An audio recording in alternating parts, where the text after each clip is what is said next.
Бүгд найрамдах Хятад улсын ерөнхийлөг Ши Жинпинг ялалтын баярыг тохиолдуулан Орос улбаны улсад хүрэлцэн ирлээ.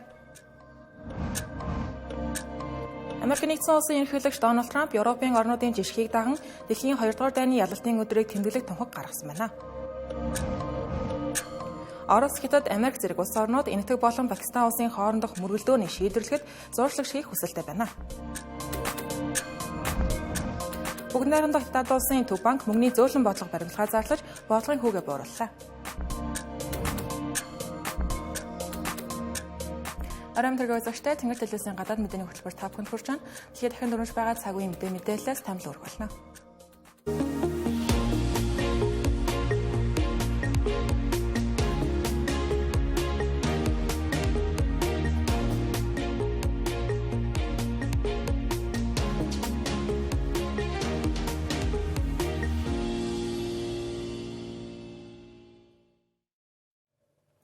Орос улбаны улсын эрх баригчид дэлхийн 2 дугаар дайны ялалтын 80 жилийн ойн баярт зориулан түр гал зогсоох шийдвэр гаргасан байгаа нь хэрэгжиж эхэллээ. Гал зогсоох 72 цаг нэм гарагт дуусна. Одоогийн байдлаар Орос улбаны улсаас Украин руу агаарын цохилт өгсөн тохиолдол гараагүй, нөхцөл байдал харьцангуй нам гүн байна. Нэгэн эдэж фронтын шугам дагуу тулаан зогссон хэсэг нь тодорхойгүй байна. Энэ жил Орос улбаны улс нийт 29 улсын улс төрийн өндөр албан тушаалтнуудыг ялалтын баярын ойн ёслолын ажиллагаанд урьсан. Тэр дундаа бүгд найрамдах Хятад улсын ерөнхийлөгч Ши Жинпинг Москва хотод ёслолын ажиллагаанд оролцохоор ирсэн байгаа нь олонний хааллыг хамгийн ихээр татаж байна. Ши Жинпинг лав гарагт Москва хотод хүрэлцэн ирсэн. Энэ нь түүний хувьд 2023 онд дахин Хятад улсын ерөнхийлөгчөөр сонгогдсноос хойш Орос улсад хийж байгаа 2 дахь айлчлал. Тэрээр Москвад байх үедээ 5 дугаар сарын 9-ний өдөр улаан талбайд болох парадад оролцохоос гадна ерөнхийлөгч Владимир Путинтэй 2 талд уулзалт хийхээр төлөвлөж байна. Ши Жинпинг Москва дахь ялалтын баярын ойн ёслолын ажиллагаанд оролцох гэж байгаа олон улсын хамгийн нөлөө бүхий удирдагч яах аргагүй мөн түүний айлчлалыг Оросын талаас олон улсын давцанд Орос улс тусгаарлагдаагүйг харуулж байгаа хэрэгэ гэж үзэж байна. Тэгэхдээ Ши Жинпингийг огтон авсан өдөр Украины агаарын хүчин Москвагийн ойролцоо дроны хавдлага үйлдсэн зовлоноор нисэх буудал түр хаагдсан байна. Зүүнnig Украинчууд Ши Жинпингийн айлчлалыг эсэргүүцэж байгаа дохио гэж тайлбарлаж байгаа юм. Ялалтын баярын өмнөхөн Украины гадаад хэргийн яам Хятад улс тэргүүтээ улс орнуудыг Москва дахь парадад оролцохгүй цэрэг илгээхгүй байхыг уриалсан. Гэхдээ ялангуяа тэдгээр улс орнууд цэргүүдээ парадад илгээх нь төвийг сагсан байр суурьтай зөвчрлөнөө гэдгийг анхааруулсан байна. Украин улсын эрх баригчдын энэхүү уриалгаас үл хамааран энэ удаагийн ялалтын баяраар харьцангуй олон улс орн улс төрийн өндөр албан тушаалтнуудаа мөн цэргүүдээ Москва хот руу илгээж байна. 5 дугаар сарын 6-нд Оросын төрийн хэлэл мэдээллийн хэрэгслүүдийн мэдээлснээр нийт 29 улсын улс төрийн тэргүүн парадад оролцоно гэж мэдээлсэн байна. Өнгөрсөн жил ердөө 9 улсын төрийн тэргүүд Москвад ирж байсантай харьцуулахад энэ жил олон улсын оролцоо огцом нэмэгдсэн байна. Одоогийн байдлаар дараах улс орнуудын төрийн тэргүүд оролцоно гэж мэдээлсэн байна. Үүнд Армени, Азербайджан, Беларусь, Конго, Египт, Казахстан, Кыргызстан, Лаос, Монгол зэрэг улсууд байна. Умар Солонгос, Абхаз, Өмнөд Осетийн дипломат төлөөлөгчид ирэх юм байна. Түүнчлэн 31 орны Батлан хамгааллын сайд нар оролцсон гэлээ. Парадад цэргээ оролцуулах хэд хэдэн улс байгаа. Үүнд Азербайджан, Беларусь, Хятад, Египт, Лаос, Казахстан, Монгол зэрэг нийт 13 улс байна. Европын улс орнуудын тухайд Словак, Сербиас бусад бүх Европын холбооны орнууд энэхүү парадыг Украины дайнтай холбогдуулан нөхцөл байдлын улмаас бойкотлсон байгаа. Гэхдээ Словак улсын ерөнхий сайд Роберт Фицо, Серб улсын ерөнхийлөгч Александр Вучич нар зочдын жагсаалтанд багтсан. Гэхдээ нэр нь тийхүү зочдын жагсаалтанд байгаа ч гэлээ эрүүл мэндийн шалтгаанаар сүүлийн үед олон нийтийн үйл ажиллагаанаас татгалзаж байгаа тул парадад ирж чадсан эргэлзээтэй байгаа юм. Европын холбооныхноос гадна Америк нэгдсэн улс ч мөн адил энэ жил төлөөлөгч нараа илгээх гэсэн байна.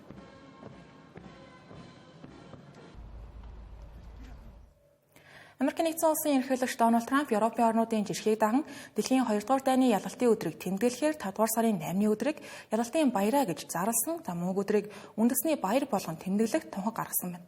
Гол асуудал нь Дональд Трампын талаарх байр суурь илэрхийлэхдээ Америк нэгдсэн улс дэлхийн 2 дугаар дайнд дэлхийн аль ч улсаас илүү үүрэг оролцоотой байсан гэж хэлсэн байгаа юм. Учир нь 5 дугаар сарын 8-ыг дэлхийд дахинд олон улс орн холбоотнууд нацист Германыг ялсан өдрөө гэж тэмдэглэн өнгөрүүлдэг. Энэ жил ялалтын баярын 80 жилийн ой болж байна. Лондон, Москва зэрэг дэлхийн олон хотуудад энэ 7 хоногт парад, онгоцны үзүүлбэр, дурсгалын арга хэмжээнүүд зохион байгуулагдаж байна. Гэтэл Дональд Трамп дэлхийн 2 дугаар дайны ялалтыг зөвхөн Америк нэгдсэн улсын ачаар бий болсон мэт ярьж байгаа нь олон нийтээс шүүмжлэлт агуулгад хүргэж байгаа юм. Тухайлбал Дональд Трамп ялалтын баяр болохын өмнөх өдрүүдэд олон нийтийн сүлжээнд Америкчууд дэлхийн 1 болон 2 дугаар дайнд ялалт байгуулсан, Америк нэгдсэн улс байгаагүй бол ялах ямарч боломжгүй байсан. Замун дэлхийд дахин Америк нэгдсэн улсын үүрэг оролцоог хангалттай үнэлэхгүй байна гэгчлэн хэд хэдэн мэдээллүүдийг хийсний эцэст энэ өдрийг албан ёсоор үндэсний баяр болох тунхаг гаргасан байна. Тэгэхдээ 5 дугаар сарын 8-ыг дэлхийн 2 дугаар дайны ялалтын өдөр, 11 дугаар сарын 11-ний өдрийг дэлхийн 1 дугаар дайны ялалтын өдөр болгон зарласан байна. Тэгэхдээ Америк нэгдсэн улсад эцсийн байдлаар үндэсний тэмдэглэлт баярыг батлах ажил ерөнхийлөгч биш Конгрессийн шийдвэрлэх хэрэг. Конгрессээс ийм цаг тулсан үед 5 дугаар сарын 8-ыг үндэсний баяр болгож чадах гэсэн тодорхойгүй байна. Дэлхийн 2 дугаар дайнд оролцож байсан Америк нэгдсэн улсын Ахмад Дайждын зүгээс Дональд Трампын санаачлагыг дэмжиж байгаа юм.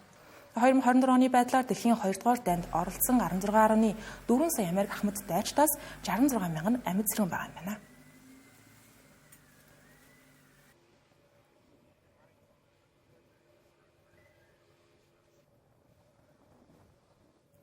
Азийн өмнөд хэсэгт тодорхойлбол Энэтхэг болон Пакистаны хоорондох газар нутгийн маргаантай бүс нутаг Кашмирт дэвсгэр мөргөлдөөн дэгдэж болцсошгүй нөхцөл байдал үүсэж байгаа талаар өчигдрийн гадаад мэдээний хөтөлбөрөөр мэдээлж байсан. Тэгвэл мөргөлдөөн хэрхэн үргэлжилж байгаа, хохирчдын тоо, олон улсын хариу үйлдэл зэргийн талаарх цаг үеийн мэдээлэлээс үргэлжлүүлэн хүргье. Энэтхэг улсын дэвсгэр түвшин Кашмир дахь террорист бүлэглэлүүдийг онилсон агаарын цохилтуудаа үргэлжлүүлсээр байгаа. Халдлагуудын улмаас амиа алдсан Пакистан хүмүүсийн тоо өчигдөр 26 байсан бол одоогийн байдлаар 31 болж нэмэгдсэн. Мөн гэмтэж бэрсэн хүмүүсийн тоо 57 болсон байна. Пакистан хариу арга хэмжээний хүрээнд энэтхэгийн байлдааны онгоцууд руу гал нээж үүний улмаас 12 хүн амьд байна. Нөхцөл байдал иймдээ хүртэл хурцдсан байгаа нь өнгөрсөн сард Кашмир дахь энэтхэгийн хяналттай газар нутагт террорист бүлэглэлийн энгийн иргэд рүү гал нээж 26 энэтхэг хүн амьсан алдсантай холбоотой. Энэтхэг улсын засгийн газар уг халдлагыг үйлдсэн этгээдүүдийг Пакистаны дэмжлэгтэй террорист бүлэглэлээ гэж үзсэн. Одоо олон нийтийн анхаарал Пакистан хэрхэн хариу арга хэмжээ авах вэ гэдэгт төвлөрж байгаа. Үүнээс мөргөлдөөний хүрээ тэлэгдэх хэсэг нь тодорхойлогдсон. Энэ тухайд Пакистаны батлан хамгааллын сайд Хаважа Асиф байр суурь илэрхийлсэн байна. Тэрээр энэтхэгийн агаарын цохилтуудыг хүлээн зөвшөөрөхгүй ч гэлээ Пакистан улс бүрэн хэмжээний дайн өдөөхөөс зайлсхийнэ гэсэн байна. Аман хэрвээ хариу тавталгаа хийхдээ хүрэх юм бол зөвхөн энэтхэгийн зэвсэг хүчний баазуудыг онилно, энгийн иргэдэд тохирол учруулахгүй гэсэн байна. Одоогийн байдлаар Пакистаны дэвсгэр хүчний их сурвалжуудын мэдээж байгаар энэтхэгийн 5 сөнөөгч онгоцыг буулгасан юм байна. Энэтхэгийн талаас энэ талаар хараахан хариу мэдээлэл хийгээгүй байна. Харин Франц улсын тагнуулын албанаас мэдээлснээр энэтхэгийн агаарын хүчний нэг Рафаэль сөнөөгч онгоцыг Пакистан сөнөөсөн байна. Энэ нь өөрөө Францын уг дэвшилтэд сөнөөгч онгоц анх удаа тулаанд унсан тохиолдол болж байгаа юм байна. 7 гаругийн өглөө эхэлсэн энэ удаагийн талуудын мөргөлдөөн нь хоёр улсын хооронд агаарын зайд үргэлжилсэн хамгийн урт тулаанд тооцогдож байна. Дайралтанд нийт 125 сөнөөгч онгоц оролцож нэг цаг гаруй хугацаанд өөр өөрийн агаарын хилээс гаралгүй тулалдсан байгаа юм. Энэтхэгийн зүгээс хийсэн цохилтонд Лашкар-e-Тайба болон Жаш Мохаммед гэх нэртэй террорист бүлэглэлүүдийн дэд бүтцийн байгууламжуудыг онилсон гэх тайлбарыг өгч байгаа. Жаш Мохаммед нь Пакистанд төвтэй Кашмир даяар үйл ажиллагаа явуулдаг. Энэтхэгийн удирдлагатай Кашмирыг Пакистантай нэгтгэх зорилготой бүлэг байна. Өнгөрсөн хугацаанд иймэрхүү байдлаар Кашмир дахь зэвсэг бүлэглэлийнхэн болон энэтхэг улсын зэвсэг хүчний хооронд дайн зэвсэг мөргөлдөөнд дэгдсэн түүхийг харах юм бол 1971 оны дайн нь уг хоёр улсын хооронд болсон хамгийн том зөрчилд тооцогддог байна. Үүний араас 2002, 2016, 2019 онуудад болж байсан мөргөлдөөнүүдийг дурдж болно. Эдгээрээс хамгийн сүүлд 2019 оны Пулвама дахь халдлагын дараагаар энэтхэг хилээ хааж ус хуваарлах гэрээг зүтгэлзүүлэн Пакистаны дипломат ажилтнуудыг хөөж виз олголтыг зогсоосон байдаг. Улмаар Пакистан хариуд нь 1972 оны энхийн гэрээг зогсоож байсан байна.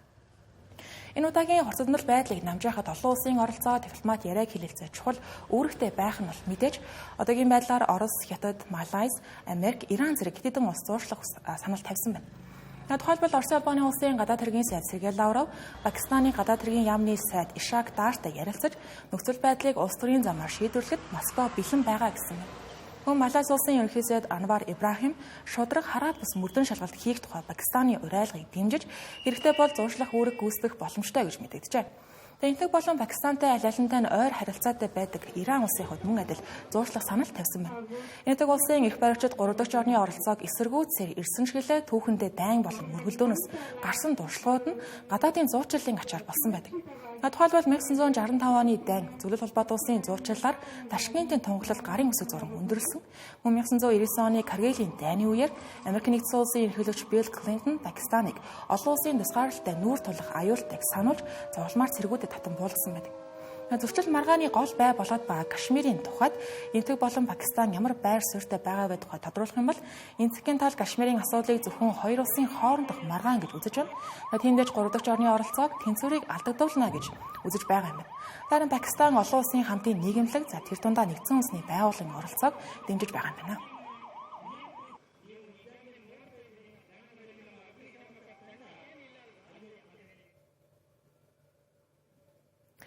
Хятад болон Америк улсын тарифын нэмэгдлээс үүдэлтэй альва эрсдэл бэлтгэлтэй байх зорилгоор эдийн засгаа дэмжих чухал шаардлагатай хэмжээнүүдийг Хятад улс авч байна. За өчигдөр Хятад улсын Төв банк буюу Хятадын Ардын банк бодлогын хүүгээ бууруулах шийдвэр гаргасан байна. Тодорхойлбол 5 гаруй Хятадын Ардын банк банкнуудын нөөцийн шаардлагын харьцааг хагас нэгжээр бууруулж нэг их найд юаны хөрөнгийг банкны систем нийлүүлэхээр мэдээллээ. Хятадын Ардын банкын дарга Пан Гүншэн мөн бодлогын хүүгийн төвшинг 0.11-жээр бууруулах болсныг зарласан байна. Түүнчлэн орон сууц худалдан авахд зориулсан төрийн баталгаатай зээлийн хүүг 2.6% болгож бууруулахар төлөвлөж байгаа гэлээ. Үйл хөдлөх хөрөнгийн салбар нь урт удаан хугацаанд Хятад улсын эдийн засгийн өсөлтийн гол толгуур нь байсан ч гэлээ сүүлийн жилүүдэд ялангуяа COVID-19 сар дахлын үеэс хойш уналтанд орсон байна. Уналт одоо ч үргэлжлүүлсээр байгааг 2025 оны эхний улиралд орон сууцны борлуулалт талбайн хэмжээгээр 3% буурч уг салбарыг чиглэсэн хөрөнгө оруулалт 10%-аар унсан зэрэгс харж болно. Өнгөрсөн он ихэд хэдэн томоохон үйл хөдлөх хөрөнгийн компаниуд нь дампуурлаа зарласан байдаг. Эдийн засгийн өсөлтийг дэмжсэн бодлогуудыг Хятадын Ардын банкны удирдлагууд тайлбарлахдаа дэлхийд дахинд эдийн засгийн тодорхойгүй байдал нэмэгдэж, хуваагдал, худалдааны хурцтмал байдал эрс өссөн нөхцөл байдалтай уялдуулан хэрэгжүүлж байгаа бодлогын өөрчлөлтөө гэж тайлбарласан байна. Хятад улс Америкийн нэгдсэн улс руу хийж байгаа экспортын бараандаа 125% тариф төлөх шаардлагатай болсонтой холбогдуулан экспорт нь буурах, түүнийгээ дагаад эдийн засгийн өсөлт нь саарах эрсдэлтэй байгаа. Сүүлийн жилүүдэд Хятад болон Америкийн худалдааны эргэлт тогтмол буурч байгаа ч гэлээ нэг нэгнээсээ хамааралтай хэвээр. Тухайлбал Америкийн нэгдсэн улс руу хийх экспорт нь Хятад улсын нийт экспортын нь ойролцоогоор 16-аас 17%-ийг эзэлдэг юм. Мөнгө үзүүлэлт сүүлийн жилүүдэд аажмаар буурч байгаа ч гэлээ Америкийн нэгдсэн улс нь Хятадын хамгийн том экспортын зах зээл хэвээр. Нөгөө талд Америкийн нэгдсэн улс нийт экспортынхоо ойролцоогоор 6-аас 8%-ийг Хятад руу нийлүүлдэг. Хятад нь Америкийн нэгдсэн улсын хувьд 4 дахь том экспортын зах зээлд тооцогддог. Одоогийн байдлаар Америк болон Хятадын нэгнийгэндээ харилцан ногд улсын татврын хэмжээ хэдийн 100%-ийг даасан. Тодорхойлбол Америкийн нэгдсэн улсынх 145, Хятадынх 125% байна. Хэрвээ энэ нөхцөл байдал цааш үргэлжлэх юм бол уг хоёр улс биш дэлхийд дахинд эдийн засгийн өсөлт саарах эрсдэл нэмэгдэж байгааг өнгөрсөн 7 хоногт олон улсын валютын сангаас танилцуулагдсан дэлхийн эдийн засгийн хэтийн төлөвийн тайлангаас харж болно. Энэхүү тайланд ойрын жилүүдэд дэлхийн эдийн засгийн нөхцөл байдал хамгийн ихээр аюул эрсдэл учруулж байгаа үйл явдлыг Америкийн нэгдсэн улсын тарифын чанга хатуу бодлого мөн түүнд үзүүлэх олон улсын хариу үйлдэлээ гэж тодорхойлсон байна. Гэхдээ сайн мэдээ байгаа нь хоёр улсын улс төрийн өндөр албан тушаалтнууд тарифын асуудлаар хэрэлцгээр энэ амралтын өдөр анх удаага Швейцар улсад уулзах гэж байна. Уулзалтанд Америкийн нэгдсэн улсын сангийн сайд Скотт Бейсент, худалдааны асуудал хариуцсан төлөөлөгч Джеймс Нгвер, Хятадын талаас коммунист намын төв хорооны улс төрийн товчооны гишүүн, төрийн зөвлөлийн ерөнхий сайдын орлогч Хелли Фэн оролцох юм байна. Дараагийн асал мэдээ. Дэлхийд дахинд нөөцний хэрэглээ эрчимтэй нэмэгдэж, үйлдвэрлэлийн улмаас ой модыг ихээр устгах болсон зэрэг нь дэлхийн дундаж температурыг сүүлийн 30 жилд 1.3 градусаар нэмэгдэхэд хүргэсэн юм. Тэгвэл дэлхийн хүн амын хамгийн чинээлэг 10% нь 1990 оноос хойших дэлхийн долларын 3.2-ыг бий болгосон болохыг баталсан судалгаа нийтлэгдсэн байна. Тодорхойлбол баян чинээлэг хүмүүсийн хэрэглээ хөрөнгө оруулалт нь дэлхийн хэд халалт ган гачиг нэмэгдэхэд онцгой нөлөө үзүүлж байгаа тухай Nature Climate Change сэтгүүлд нийтлэгдсэн судалгаанд дурддагдсан байна. Энэхүү судалгаа нь өөрөө хувийн хөрөнгийн төвлөрөл хэд их байгаад цаг уурын өөрчлөлтөд анх удаа тоон утгаар холбож үзсэн анхны тохиолдол болж байгаа гэдгээр онцлог. Судалгааг ахалсан Швейцар улсын Цюрих хотын ETH их сургуулийн эрдэмтэн Сара Шивенгарт AFP агентлагт өгсөн ярилцлаганд хүн төрөлхтөн нүүрс төрөгчийн давхар эслийн ялгаруулалт тооцоолоод суух биш хариуцлагын төвшөнд үйл хөдлөл хийхэд түлхэц болох чухал алхмаа гэж судалгааны ажлынхаа үр дүн тодорхойлсон байна.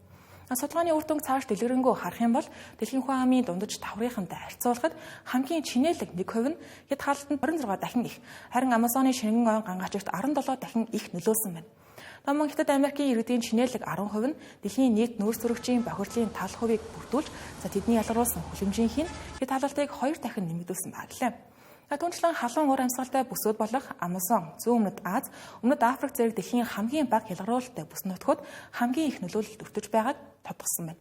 Судалгааны дүгнэлтээс өөр нэгэн анхаарал татсан тооцоолол байгаа нь хэрвээ дэлхийн бүхэн ам дунджаас доош орлоготой хүн амын ялгаруулдаг хүлэмжийнхийг ялгаруулсан бол 1990 оноос хойших дэлхийн дулаар л байхгүй шахуу байх ажээ.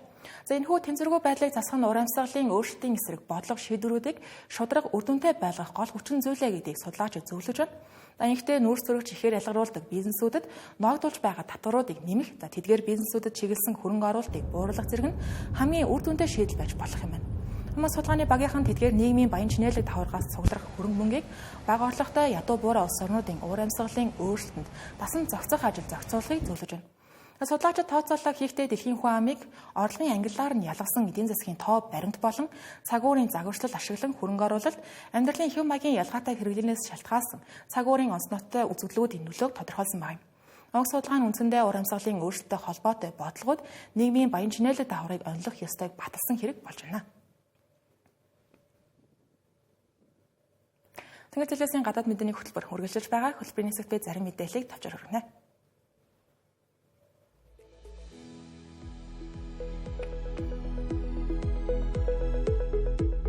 Америк нэгдсэн улсын төв банк буюу холбооны нөөцийн сан ээлжид хуралдаанаараа бодлогын хүүг 425-аас 4.5% интервал хэвээр үлдээх шийдвэр гаргалаа.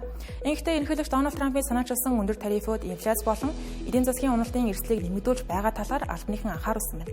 Тиймдээ ч ойрын хугацаанд бодлогын хүүг өсгөх, бууруулах гэхээсээ илүүтэй нэг түвшинд барихаар төлөвлөж байгаагаа мэдээлжээ.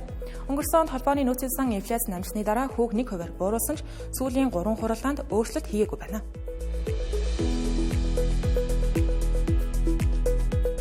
Сирийн улсын төр ерөнхийлөгч Ахмед Аль-Шара анх удаа Европт айлчилж, Франц улсын ерөнхийлөгч Эммануэль Макронтой Парис хотод уулзлаа.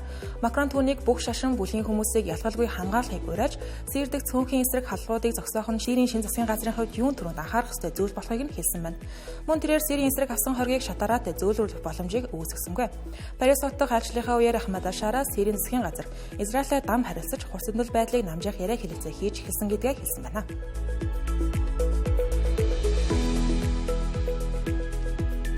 Ромын католик сүмийн тэргүүнийг сонгох эхний өдрийн санал хураалт үр дүнд хүрсэнгүй. Тиймээс кардиналууд өнөөдөр дахин санал хураах юм. Кардиналууд өдөрт 4 удаа санал өгөх боломжтой. Одоогоор санал өгөх хэрэгтэй 133 кардинал Ватиканд тусгаарлагдаж байна. Шинэ пап сонгогдохын тулд тухайн нэр дэвшиж санал өгсөн нийт кардиналуудын 3/2-ын дэмжлэгийг авах ёстой юм а. Санал хураалт бүрийн дараа саналын хуудсыг шатаах ба сүмийн яндангаас хар утаа гарвал шинэ пап тодороогүй, харин цагаан утаа гарвал сонгогдсон болохыг илэрхийлдэг байна. Walt Disney компани ойролт орнодод анхны цэнгэлдэх хүрээлэнгээ байгуулахаар зарлалаа. Шинэ хүрээлэн Арабын нэгдсэн Эмират улсын Абу Даби хотын яс арал дээр байрших юм байна. Бүтээн байгуулалтын ажилд орон нутгийн Мирал компанитай хамтран ажиллана гэлээ. Disney одоогоор Хойд Америк, Европ, Азиавд нийт 6 цэнгэлдэх хүрээлэн ажиллуулж байгаа. Хамгийн сүүлийнх нь 2016 онд Шанхайд нээлттэй хийсэн байдаг. Ойролт орнодох шинэ хүрээлэн дэлхийн хүн амын 3/1-т 4 цагийн нислэгээр хүрэх боломжтой байршилд орших тул аялал жуулчлалын томоохон гарц болно гэж найдаж байгаагаа Walt Disney компани удирдлагууд хэлж байна.